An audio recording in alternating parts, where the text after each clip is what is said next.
The Pokémon card market is extremely hot right now, as prices soar to unimaginable heights and grown men rush stores to swipe packs off the shelves, effectively blocking children out of the game.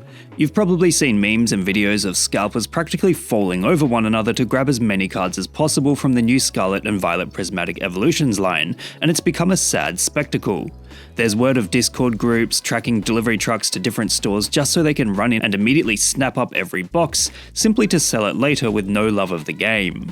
It's almost like a card cartel is going in and taking over the industry, and you're only able to get the good product if you buy at a significant markup.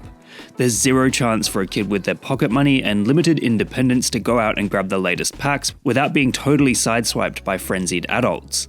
It turns out scalping these cards is incredibly profitable, and it's become a bit like the housing market in that it's almost impossible to just buy a pack for fun.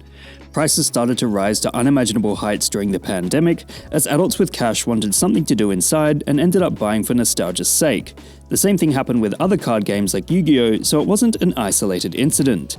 This, coupled with the fact that big streamers started getting into ripping open expensive vintage packs for views, meant that collecting cards, instead of playing with them, became an extremely lucrative business.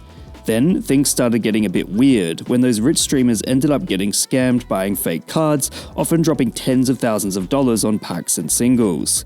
This is exactly why the scalping problem has gotten so bad.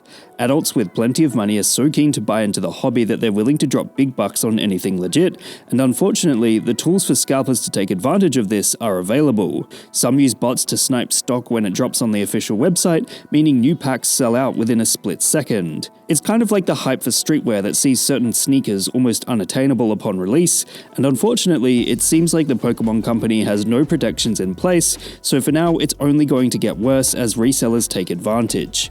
In short, the Pokémon card situation has ballooned into an issue of unimaginable proportions, as scalpers have turned the fun hobby into a business of unsustainable profits and stock sniping. What meme would you guys like me to give a lesson in next? Let me know in the comments below.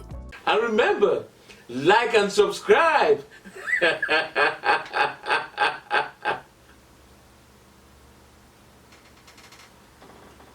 Or else.